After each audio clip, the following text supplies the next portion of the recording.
Concussions are common in sports and in life, and I'm joined today by Johanna Dix. She's an occupational therapist, Brad Keck, physical therapist, and Kayla McConnell, speech-language pathologist, and they're all with Franciscan Health, and they're here today to explain concussions and tell us how they can help with the symptoms and get us back to playing, working, and so on. This is the Franciscan Health Doc Pod. I'm Scott Webb. So I want to thank you all for joining me. I've certainly had concussions. My kids have had concussions. Many people have had concussions, but I'm not certain, Kayla, that we all know exactly what happens when we have a concussion other than maybe the symptoms, which we're going to get to. So maybe just as a baseline here, you can explain to folks, what is a concussion? Like, what happens? A concussion, really, people don't often realize, is actually a type of traumatic brain injury. It's often classified as like a mild traumatic brain injury. Concussions can happen, all of a sudden and unexpected. Either can be like a blow to the head, a jolt, even a shaking effect, even whiplash can result in a type of concussion with like a coup and counter-coup effect. But really, it's any type of brain injury that happens because of an injury, an actual event, and then causes just changes to the way the brain can function. Yeah, I see what you mean. And yeah, like a lot of injuries, sometimes it can be some sort of acute blow to the head. Sometimes it can absolutely. it can just be whiplash. And then, of course, we're going to talk about the signs and the symptoms to know, what is this? What's going on exactly? Before we get there, though, Brad, who's most at risk? Who's most prone to a concussion? In the media, we all hear the primary one, which is athletes. You see this a lot in pro football. It really kind of brought concussion onto the map, so to speak, into mainstream. So we can start there. Athletes definitely are at a higher risk of a concussion, and some sports more than others. If you look at some of the latest research, football, ice hockey, soccer, lacrosse are all at the top of the list for high school sports. College professional sports, the big one, obviously, football. And, in professional football, we actually just heard on the news that there was an uptick of concussions in the NFL last year, despite all the research and R&D that's gone into preventing them. So it's still a big issue in the sports sector. Where people aren't as obvious into their concussion is people that are at risk of falls. We see a lot of people here who fall, slip on the ice, fall down the stairs, individuals who are dealing with something called syncope, where they lose consciousness, fall, hit their head from an unprotected fall, and other things like, domestic abuse. We've had people with concussions from domestic abuse, repeated blows to the head, just like Kayla mentioned. Anybody who, for whatever reason, would put themselves at a greater risk of exposure to hitting their head is at a higher risk of a concussion. And since we've started our program, we have seen and really opened our eyes into how many individuals that could be other than the obvious one, which is athletes. Yeah, you're so right. And especially about football, you think about, as you say, all the research and development. I think about the helmets that I wore, when I was a kid and played in high school. And you look at these things today and you think, how could anyone have a head injury with something so amazing? So much money has gone into those things. But the reality is, the brain banging into your skull and getting a bruise on your brain. Like, your brain doesn't know how much the NFL spent on those helmets. It doesn't care. And I think, Johanna, one of the things that's probably a little scary for folks, and probably scary for folks like yourself who want to help people, is that many people either may not realize they have a concussion and or understand that there's actually things that can be done. I think the old school way was, you lay down, you close your eyes, or you wear some sunglasses if you have the sensitivity to light or whatever it might be, and you just kind of wait it out. Right. And I think we want folks to know that they don't have to suffer. They don't have to wait it out, that folks like yourself can actually help. Right. I think it is important that it's not super commonly known that some of these concussions can last a long time, but most concussions, acute concussion, they last a short amount of time, and mental, physical, emotional rest is really important for recovery. So, those kind of acute, or meaning like short term, right there in the moment of a few days, the typical stuff that you're going to see is having a headache, which makes sense since we banged our head into something. Some people might lose consciousness for a little bit and have a little bit of amnesia around the event.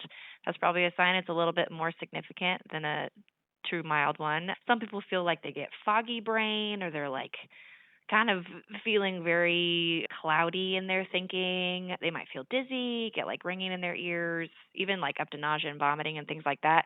Those are kind of our classic signs of an acute concussion. And for most people, that kind of stuff does clear up if you actually rest. Some people are like, I can tough it out and pull myself up by my bootstraps. And Rub some dirt on right. it and, get it back out there. Yeah. I can't even count how many people have been like, well, I just went straight back to work or straight back to my sport or what have you. And that puts you at a pretty high risk to tie into, who's at risk. You're at risk for having another one if you don't take care of the first one. So it is really important to get rest. But then there are some people where they're like, well, I've been waiting it out and it's been a couple of months. It's time to not wait it out anymore, and it's time to take care of yourself. And some of the stuff that we see that sticks around are headaches. If they're not usually prone to having headaches before, they're not migrainous prior, then that's something to look into. Persistent dizziness. That's not normal. That needs to go. A big one is just consistent fatigue. Lots and lots of fatigue. Lots of sleeping at inappropriate times during the day, like sleeping way too much, or having a really tough time falling asleep and being awake at 4 a.m. and wondering why. Memory issues and loss of concentration. I have a lot of people tell me, like, I feel like I'm stupid. You're not. Your brain has been injured. And then a big one, too, that most people don't think about is actually vision issues, where people have blurry vision or have a tough time reading, get headaches when they're reading. A student at school will just be really struggling with reading comprehension and not doing well on tests, but they've typically been a BA student. So those kind of things can be the stuff that sticks around. And then the other piece that a lot of people don't think about quite as much either is all the mental and emotional pieces too. Anytime our bodies undergo trauma of any type, anything that we haven't compensated for or haven't addressed previously, like if there's anything going on like anxiety or depression or any sort of diagnosed mental health disorder or a sleep disorder, etc., those things tend to rear their head post-trauma. And so we find that people really benefit from either getting back into or getting involved in counseling and therapy in that regard to make sure that they're able to compensate with everything that's going on, because it's a lot. Yeah, it definitely is a lot. And Brad, so let's assume that somebody had a concussion and they did the right things, right? They took Johanna's advice. Rest, try to recover, don't just rub some dirt and get back out there. They did their part, and yet the symptoms linger, whatever they may be. And as Johanna was saying, there's a multitude of them. So what I want to have you do then is talk about the different therapies and how you can really help patients who are really suffering from, I don't know what the terminology is, but let's just say long-term concussion symptoms. That's right. Yeah, and the term that you're seeing out there now for the last several years is post-concussion syndrome. Okay. And to tie in, into what Johanna was saying, we see a lot of these individuals. And what we found is developing a multidisciplinary program that involves physical medicine and rehab, at least here, that could also be neurologists that oversee this program, nurse practitioners, physician assistants, neuropsychiatrists, physical therapy, occupational therapy, speech therapy, just an entire team when these symptoms tend to become chronic over the course of weeks to months is where we're going to get our best results. As for each one of them and what each one does, it very much ties into what Johanna was also saying about the different symptoms. For example, I'll kind of discuss about the PT side of things. With the concussion, everybody can be different. And we've even broken up concussions into different categories. There's headache, primary headache concussions, primary dizziness concussions. There's emotional cognitive form of concussion where they have that as their primary lingering symptom. I would say, I'd ask what Johanna and Kayla think, but we tend to see where all of these things are playing a part. In particular, if these individuals had migraines prior to the concussion, or maybe they had emotional cognitive problems, ADHD, PTSD, anxiety, depression, after their concussion, what we would call their chronic condition worsens. And we find that in our program, it comes back to some of those things that were pre-existing and actually end up being risk factors for developing a chronic concussion or post-concussion syndrome. As far as the physical therapy aspect of it goes, everything from treating neck problems, depending on the mechanism of injury, somebody could have a strained neck muscle, problems in their cervical spine, and that can also feed into their headaches. So we can do different treatment approaches to try to reduce the cervical strain, the neck strain, the muscle tension, to see how much that may help the headache aspect of things. In addition, like Johanna said, most of these individuals have some form of dizziness, disorientation, not necessarily a spinning sensation, which is what we commonly will refer to as vertigo, but just disoriented. Also, we'll use the term as sensory overload. And what we can do in PT is try to help ground them, help them avoid or learn how to not allow that disorientation to occur. For example, the students in a choir class with a lot of noise and echoing, or band, or in the cafeteria or in the hallways between classes, or for adults in the work environment, in a busy workroom, or at the grocery store, or at a stadium, a ball game. They get into sensory overload, they become dizzy or disoriented.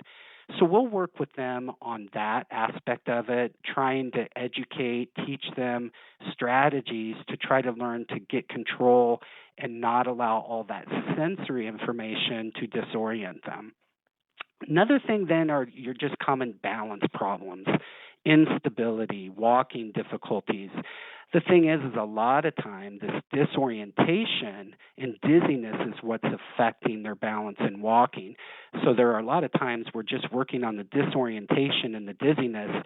Their walking and their balance naturally improves, but we'll monitor that. We'll test it. We'll do some computerized testing to monitor that progress and make sure that they're doing well. But for like the occupational therapy side of it, I would ask Johanna. She can talk about that, and Kayla definitely the speech therapy side of it. Yeah, we definitely call Brad the headache king over here. He does some serious magic work. And you mean that in only the most positive way. I gotcha. Yes. No, he is not a headache, I promise. And it is really amazing to watch people come in incredibly dizzy and then see a PT for only a couple of sessions, and then they're like, oh my goodness, my world is now no longer moving. What a plus. Since I'm an occupational therapist, our OT side of things, I feel like definition of terms is helpful because not a lot of people are super familiar with the term occupational therapy, but it's not just returning to work or your occupation, but occupation is kind of defined as the things that occupy your time that are important to you. And so in OT, we are trying to get people back to the functional things in their life that they're missing right now, whatever it is that this, brain insult caused. We're trying to help move some of those things out of the way so that they can be more functionally independent, whether that's the simple stuff like I want to get back to baking cookies for my grandkids and I can't do that right now, or whether or not that's I need to get back to my work. This is a workers' comp patient and we are really trying to get back to work as soon as possible, or a student trying to get back to school and back to school full time. I think the OT portion that we specialize in the most here in this clinic is making sure that we develop appropriate accommodations in collaboration with our sports med or physiatry or physical medicine or rehab physicians or neurologists to make sure that students, people in the workplace have good accommodations appropriate for what's going on with them so that they can be successful at work, and then helping to make some specific graduated return to work programs so that people don't, like we said earlier, you don't just jump in. Typically, if people just try to go back to school full-time or back to work full-time and they're having these post-concussion lingering things, it can sometimes set them back because their body is just not ready and it works on overload and it doesn't have time to heal. It's spending all of its time trying to survive.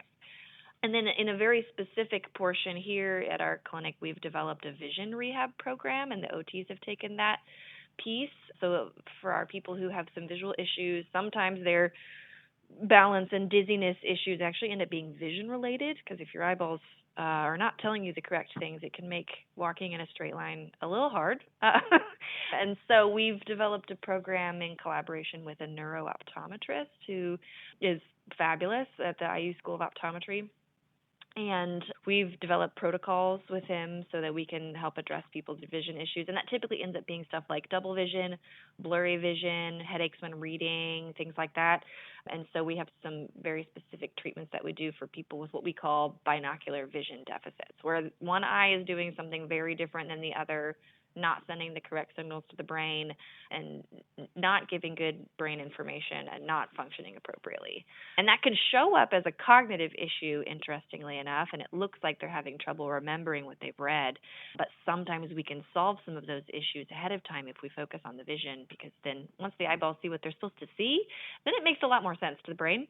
So we collaborate a lot with speech therapy, who does our cognitive piece. So I wasn't intending to do that segue, but that's a great segue to talk to Kayla about speech therapy. Didn't plan it, but I tried.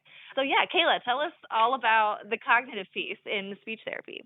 A lot of people don't even realize what a speech therapist does, especially in an outpatient setting, to work on, like these cognitive piece, because we're called speech therapists. So often, the first time I ever see a concussion patient, the first thing I say to them is I ask them, "Do you know why you're seeing a speech therapist today?"